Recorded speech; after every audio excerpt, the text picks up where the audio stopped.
Hello everyone, I'm Giancarlo Guerrero, Music Director of the Nashville Symphony, and I want to invite you to our upcoming concerts February 9th through the 11th, where we're going to be showcasing pieces over 3 centuries of music, beginning with the Military Symphony of Franz Joseph Haydn, the Doctor Atomic Symphony by American composer John Adams, and the Brahms First Piano Concerto with the incomparable pianist Jonathan Bis. Haydn's Military Symphony, which is also his symphony number 100, was part of a collection of symphonies that Haydn wrote that were known as the London Symphonies. Like most Haydn symphonies, and even Mozart symphonies at times, the nicknames given to the works were not actually given by the composers themselves. They were usually given either by audience members or sometimes by reviewers. And one reason why nicknames were attached to the pieces is to keep track of them.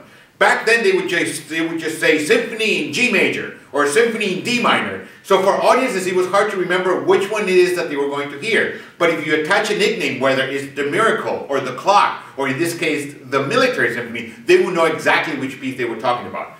In this case, this one is called the Military Symphony just because in the second movement there is a bugle call from the trumpet that reminds you almost of a militaristic parade, and more importantly, it has one of the first inclusions of percussion instruments into an orchestra. It utilizes bass drum, cymbals, and triangles, which gives you that very militaristic parade-like effect, which back then in the latter part of the 18th century was a completely new thing.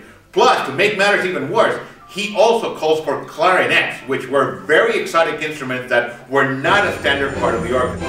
It is very likely that Haydn himself did not give it its title, and nowadays we look back and we have to thank either a reviewer or an audience member for attaching this nickname to this unforgettable piece.